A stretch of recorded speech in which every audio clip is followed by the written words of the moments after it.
Olá, alunos do oitavo ano. Hoje nós iremos estudar dois pensadores do contexto da modernidade. Nós já vimos o Descartes com a questão da separação do pensamento teológico e hoje nós iremos estudar o racionalismo de Spinoza e de Leibniz. Então, inicialmente, nós temos que entender o que seria esse racionalismo. Aqui estão as principais características do filósofo que é racionalista. Conhecer o mundo por meio da razão, ou seja, apenas a minha razão pode me dar verdades concretas para conhecer esse mundo em que vivemos. O mundo, ele é totalmente racional, então quanto mais eu estudo, mais eu aprimoro minhas habilidades, mais eu vou conseguir constatar como é que o mundo é formado e eu vou dominar esse mundo. Como diz o Francis Bacon, saber é poder. O real do mundo é a forma, então quanto mais nós nos debruçamos sobre essa forma harmônica, pré-estabelecida do mundo, por meio das verdades racionais, mais eu estarei apto para poder entender esse mundo por meio da filosofia.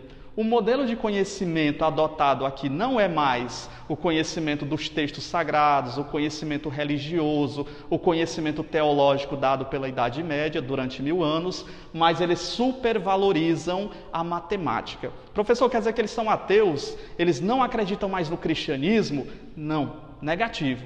Eles justificam a existência de Deus, não mais agora apenas pelos textos sagrados, mas agora é possível até explicar a existência de Deus por meio da matemática, por meio da física, por meio da química.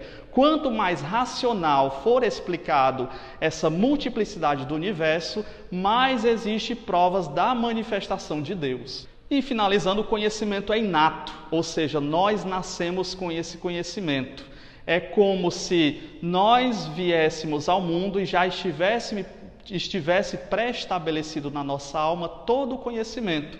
Lembramos do grande racionalista Platão, recordar é viver. É como se a nossa alma, que é imortal, ela começasse a se despertar no nosso corpo por meio da razão e aí nós pudéssemos aprimorar esse conhecimento que vai para além do mundo corpóreo.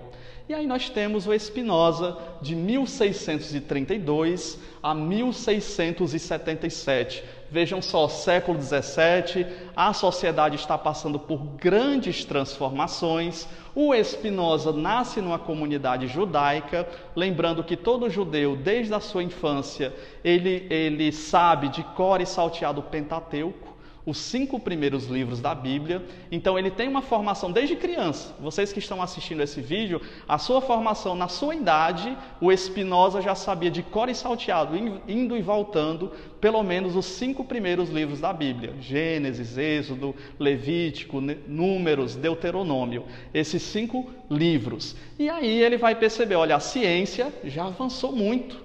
A matemática é inegável ao conhecimento. Deus existe. Eu não posso tirar Deus da concepção filosófica, diz o Spinoza. Ele diz que existe a substância existe por si mesmo. E que substância seria essa? Uma única substância. Lembra do Descartes que ele dividia a substância entre corpo e alma? Como se a nossa extensão, nosso corpo, ele fosse uma máquina da nossa alma? O Spinoza diz, Descartes, espera aí, vamos calar a boca, Descartes. Você está errado, só existe uma substância e essa substância é Deus. Você não pode tirar Deus da jogada. Por mais que você diga que exista Deus que forma um corpo e uma alma, eu acredito que tanto o corpo como a alma, como tudo que existe, é Deus. É uma substância única. O único ser que não depende de outro é Deus. Nós dependemos dos nossos pais para nascer, os nossos pais dependeram dos nossos avós para nascer, os nossos avós dependeram dos nossos bisavós para nascer. E aí você pode ficar fazendo essa jogada o dia inteiro, até se chegar ao primeiro homem da humanidade, mas existe um ser que não é criado. Esse ser só pode ser Deus, diz o Spinoza. Tudo o que existe no mundo é manifestação do divino. A cadeira, a mesa, o lápis, o professor, a câmera que está me gravando, esse quadro, na concepção de Spinoza, tudo isso é manifestação do divino. Extensão e pensamento são manifestações do divino.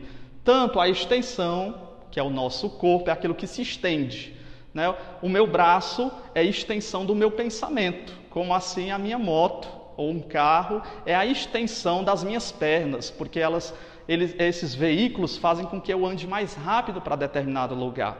Então, o meu corpo e aquilo que é produzido por mim é uma extensão. E o pensamento é aquilo que produz, são as nossas ideias, são manifestações de Deus. O grande problema de Spinoza é que isso leva a um radicalismo, ou um racionalismo radical. É dizer que a razão explica todas as coisas de forma radical. Dizer, por exemplo, a existência do mal. Então, quer dizer, Spinoza, que um assassinato ou alguma coisa ruim é manifestação do divino? Infelizmente ou felizmente, Spinoza vai dizer que sim, porque tudo é manifestação de Deus. E aí ele coloca uma frase, não esqueçam jamais, uma frase em latim que está no livro de vocês, não esqueçam de ler as páginas do livro, Deus sive natura, ou seja, Deus ou natureza. E isso gera um panteísmo. O que é um panteísmo? Tudo é Deus.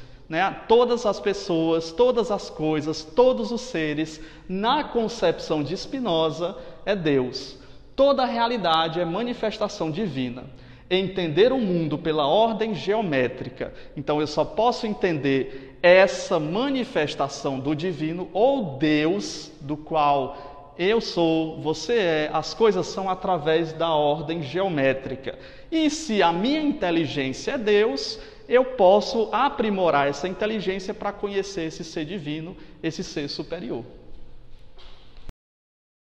Então nós temos primeiro lá o Spinoza, o Baruch de Spinoza, mas se contrapondo a esse racionalismo radical do Spinoza, nós temos o Leibniz, de 1646 a 1716, contemplando a época moderna também.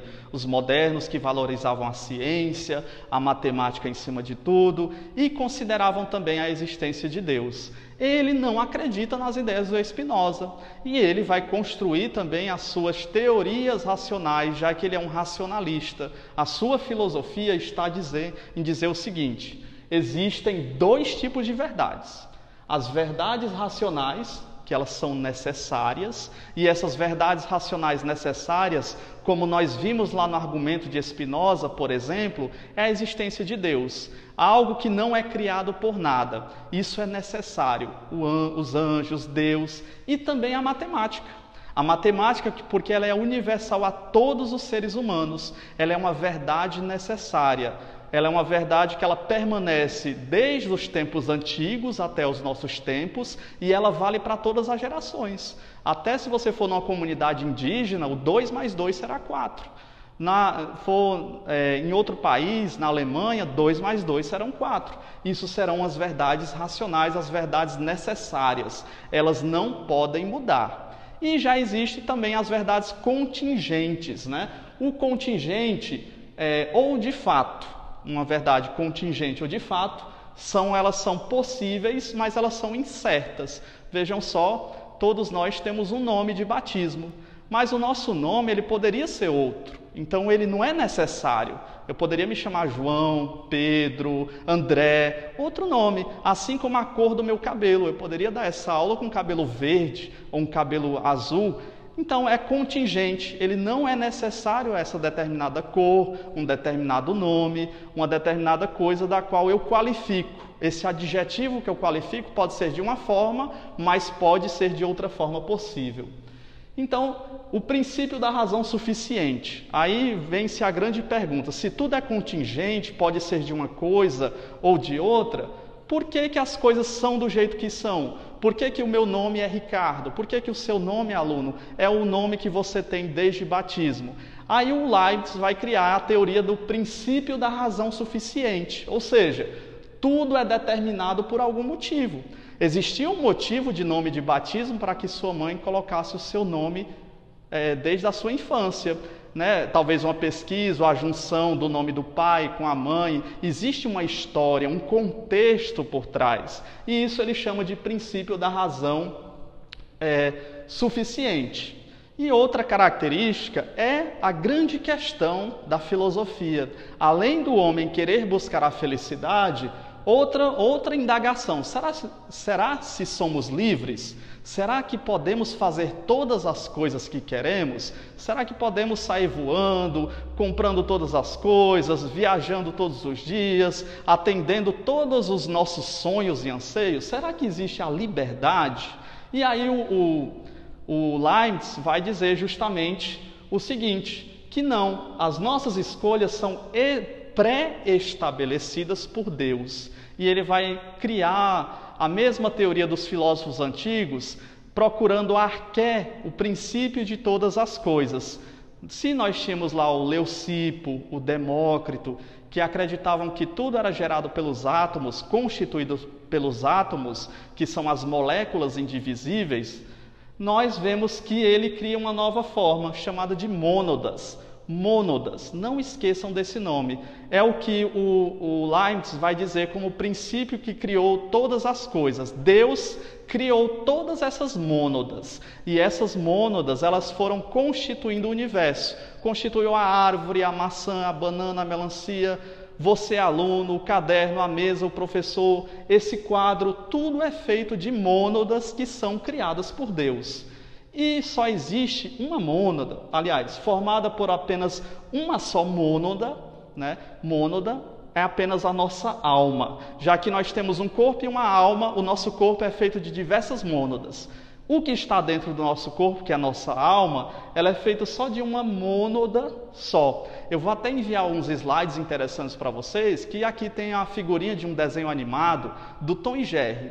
O Tom, ele vai num determinado episódio, ele leva uma pancada na cabeça, nós sabemos que os desenhos eles morrem, mas eles voltam, mas quando ele morre ali naquele momento, a alma sai do corpo dele. E aí você vê o Tom, que é o gato, né? Tom e Jerry, o gato, a alma começa a sair do corpo. E nós percebemos a teoria do Leibniz ao dizer, olha, a alma é constituída só por uma mônada, porque ela é eterna, porque ela faz parte da presença do divino.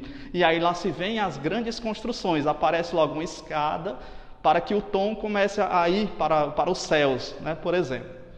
Deus fez as mônadas que, ao se juntarem, formam as substâncias e as coisas. Então, se essas mônadas são criadas por Deus, nós somos manifestação do divino.